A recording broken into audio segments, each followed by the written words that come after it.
सूचना का अधिकार आम जनता के हाथ में दिया गया वो हथियार है जिसके माध्यम से सरकारों से कई तरह की सूचनाएं प्राप्त कर सकता है। तो साथियों, अगर आपको सूचना के अधिकार का उपयोग करना है तो आपको ये वीडियो पूरा एंड तक जरूर देखना होगा।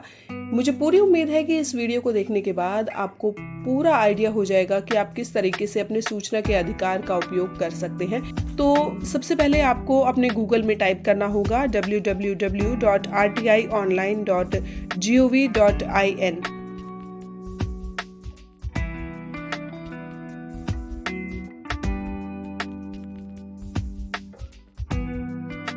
इसमें अब आप जाएंगे सबमिट रिक्वेस्ट पर। जैसे ही आप सबमिट रिक्वेस्ट पर क्लिक करेंगे तो आपके सामने guidelines for use of RTI online portal आ जाएगा और इसमें सबसे नीचे आपको I have read and understood all the above guidelines, इस पर टिक करना होगा और सबमिट करना होगा। सबमिट करने के बाद आपके सामने RTI online request form open हो जाएगा, जहां पर सबसे पहले आप सर्च पब्लिक अथॉरिटी में जाएंगे। यहां पर जाकर आप जिस भी विभाग से जानकारी लेना चाहते हैं, सूचना पाना चाहते हैं, वो यहां पर आप सर्च कर सकते हैं। फिर आप जाएंगे मिनिस्ट्री, डिपार्टमेंट, एपेक्स बॉडी, जो भी आपको चुनना है आप वो चुन सकते हैं। जैसे कि मैंने यहाँ पर लिया है डिपार्टमेंट ऑफ फाइनेंस सर्विसेज और इसके बाद मैं यहाँ पर चुनूंगी LIC। तो LIC के बहुत सारे जोन होते हैं साथियों।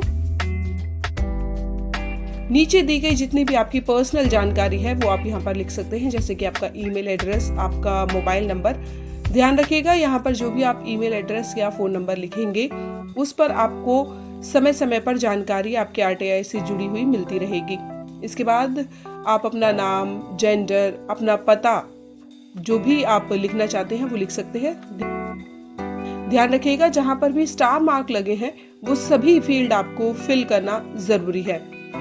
पिन कोड लिखेंगे, कंट्री चुनेंगे, इसके बाद स्टेट आप अपनी यहाँ पर देखेंगे कि आप किस स्टेट से बिलोंग करते हैं वो आप फिल कीजिएगा। इसके बाद स्टेटस कि आप शहरी क्षेत्र से है या ग्रामीण क्षेत्र से है वो आप चयन कर सकते हैं। उसके बाद आपके एजुकेशन स्टेटस आपसे पूछा जाएगा।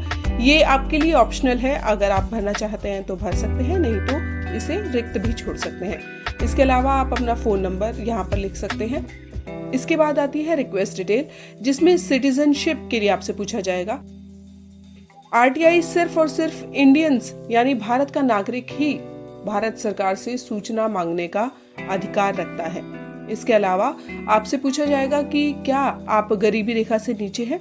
अगर हाँ, तो जैसे ही आप हाँ चुनते हैं तो आपका BPL कार्ड नंबर यहाँ पर मांगते हैं, उसकी डिटेल आपको लिखनी होगी, इशू ऑफ ईयर लिखना होगा, इशूइंग अथॉरिटी आपको लिखनी होगी। और अगर आप ना लिखते हैं तो उससे कोई फर्क नहीं पड़ता है, वो आपसे कुछ और जानकारी नहीं मांगेंगे। अगर आप गरीबी रेखा से ऊपर हैं, आपको इसके लिए 10 रुपए की फीस देनी होगी आरटीआई की। एक बात आपको और बता दें साथियों कि यदि आप आरटीआई के अंतर्गत किसी भी तरह की प्रतिलिपि चाहते हैं तो आपको 2 रुपए प्रति पेज के हिसाब से सरकार को देना होगा। इसके अलावा फिर यहाँ पर आप देखेंगे text for RTI request application. तो यहाँ ये जो बॉक्स है, आप इसके अंदर जो भी जानकारी चाहते हैं वो आप इसके अंदर लिख सकते हैं। अगर आप सपोर्टिंग डॉक्यूमेंट कोई लगाना चाहते हैं तो आप यहाँ पर सपोर्टिंग डॉक्यूमेंट भी लगा सकते हैं। फिर उसके बाद आपको एक सिक्योरिटी कोड एंटर करना होगा और उसके बाद मेक पेमेंट का ऑप्शन आपके पास आएगा। जैसे ही आप मेक पेमेंट पर क्लिक करेंगे तो आपके पास दूसरा पेज ओपन होगा, जिसमें आपसे पेमेंट मोड पूछा जाएगा। आप चाहें तो अपने डेबिट क्रेडिट कार्ड से भी पेमेंट कर सकते हैं और अगर चाहें तो नेट बैंकिंग का इस्तेमाल भी कर सकते हैं। और जैसे ही आपकी पेमेंट सक्सेसफुल हो जाएगी तो आपको ये एक मैसेज दिखाई देगा और फिर इसके बाद आपको एक रजिस्ट्रेशन नंबर मिलेगा। इस रजिस्ट्रेशन नंबर को आप संभाल कर रखिएगा। हालांकि ये रजिस्ट्रेशन नंबर आपके पास SMS और ईमेल के माध्यम से भी आपको मिल जाएगा। आप चाहें तो इसका प्रिंट आउट भी ले सकते हैं या चाहें तो अपने डिवाइस में, लैपटॉप में, कंप्यूटर में इसे सेव भी कर सकते हैं।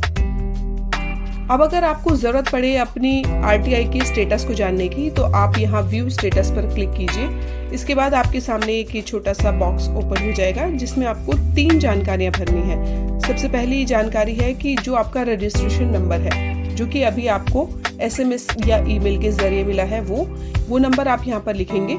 इसके बाद आप अपनी ईमेल आईडी भरेंगे।